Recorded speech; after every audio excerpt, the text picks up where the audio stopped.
cuando hablamos de la institución del Colegio de Abogados, por cierto, y de las instituciones en general. Doctor Ferrero, muy buenos días, bienvenido.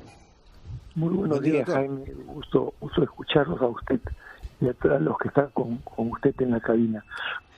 Ahora, entiendo que parte o buena parte del discurso que usted ha ofrecido tiene que ver con pedirle al gobierno, al Poder Ejecutivo, reglas claras para el proceso electoral del 2021. ¿A qué se refiere exactamente? Porque algunas de las reglas se están discutiendo en la Comisión de Constitución del Congreso y algunas pues están allí como entrampadas, empantanadas y incluso llaman a sospecha, despiertan suspicacias. ¿Cuáles son esas reglas para usted? Sí, bueno, yo comprendo que para el gobierno es difícil, naturalmente, tener que lidiar con la pandemia, que es lo más grave que nos ha ocurrido a nosotros en los últimos 100 años. El coronavirus realmente ha tenido un impacto tremendo, ¿no? En gran parte, obviamente, por la informalidad que hay, por la ineficiente trabajo de los servicios de salud en el país, etcétera. O sea que esto no es pues imputable solamente a este gobierno, ¿no? Había un descuido de muchos años y de muchas décadas, ¿no? Pero por otro lado, tenemos nosotros que resolver, además del problema sanitario, que es muy, muy delicado, el más grave, pues por lo menos en 100 años, hay que lidiar con el tema electoral, el tema político. Estamos en medio de un proceso electoral que ya en realidad se ha iniciado, que nos va a llevar a elegir a un nuevo presidente de la República en 9 meses, y las reglas no han sido establecidas hasta ahora. Esto no es responsabilidad ni descuido de nadie en particular, sino de la situación económica, política del país, que es muy, muy, muy delicada, como no se ha visto, pues como repito, en décadas de décadas, y a su vez hay indefinición en temas, diría yo que importantísimos, ¿no? No solamente es el proceso electoral de acá 9 meses, sino que no hay reglas para ese proceso electoral. Perdón. Disculpe, doctor Ferrero, a propósito de ese tema, está pendiente la aprobación de la reforma para los impedimentos de postulación a cargos públicos de aquellos que tienen sentencias. Mucho se dice de parte de quienes están en contra de esto de que iría contra el principio de inocencia, porque hay quienes están condenados en primera instancia y pueden recurrir a una segunda. ¿Usted, por ejemplo, está de acuerdo con que esta reforma se concrete, se impida a todos los sentenciados a postular? Sí, yo creo que en realidad la medida esta de los 4 años, si es que tienen sentencia por delito doloso, es una medida conveniente. Pero a la vez también hay que ser en esto, sobre todo, muy juicioso y cuidadoso.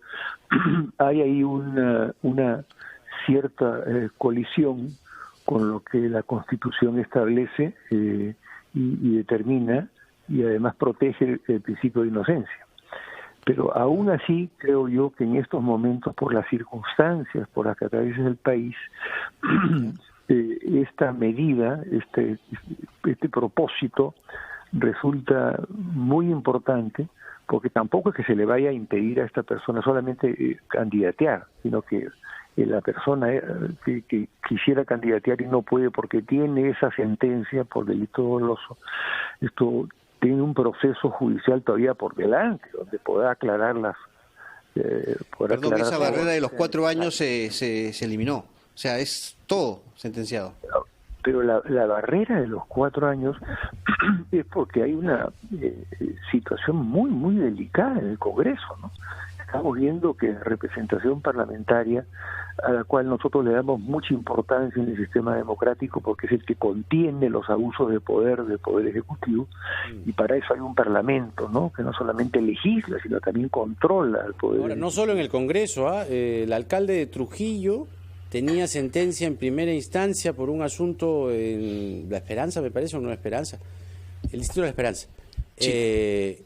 Y llegó a la alcaldía de Trujillo, y llegó sentenciado en primera instancia. Entonces usaba el cargo y, digamos, la institución para defenderse en segunda instancia. Entonces, sí resulta, como usted bien dice, conveniente que aquel que quiera detentar una representación o un cargo público, pues no esté en estos avatares y complicaciones y asuntos oscuros y engorrosos, ¿no? Una sentencia en primera instancia. Pero ¿qué otras modificaciones, doctor Ferrero, para que quede claro ante el público su posición? ¿Qué otras modificaciones digamos, las líneas maestras de esta elección, que es, como usted bien dice, sumamente extraña, ¿no? Se hablaba de elecciones primarias, no se sabe si habrán, hay paridad y alternancia, pero hay voto preferencial, la bicameralidad, parece una ilusión. Yo comenzaría por decirle que quizá el tema más importante sería la bicameralidad, ¿no? Porque estamos viendo que es muy difícil manejar un parlamento unicameral en estas condiciones, y ahora en las elecciones al nuevo parlamento, acuérdense ustedes que tampoco pueden postular quienes están hoy día en el cargo de congresistas, ni tampoco los anteriores. Entonces va a tener que ser gente o con experiencia antigua que fue buena, ¿no? Yo creo que el Parlamento, por ejemplo, en 90-92, cuando teníamos Senado, era mucho mejor, había mucho mayor calidad. No se olviden ustedes cómo la estatización de la banca se pudo detener gracias a que había un Senado, porque en el Colegio de Abogados, yo estaba en esa época en el decanato, vimos toda la lucha legal, pero quien realmente al final detuvo la estatización de la banca y el sistema financiero, que hubiera puesto todo en manos del Estado, fue el Senado. Y ahí Ramiro Prealet tuvo un trabajo estupendo, ¿no? O sea que la improvisación me preocupa mucho en cuanto a esta elección, que es un poco forzada, y que solamente hay 9 meses para campaña. No se ha definido lo del voto preferencial, o sea, la eliminación del voto preferencial. Se ha tocado el tema, pero no se ha definido hasta ahora si se elimina o no se elimina.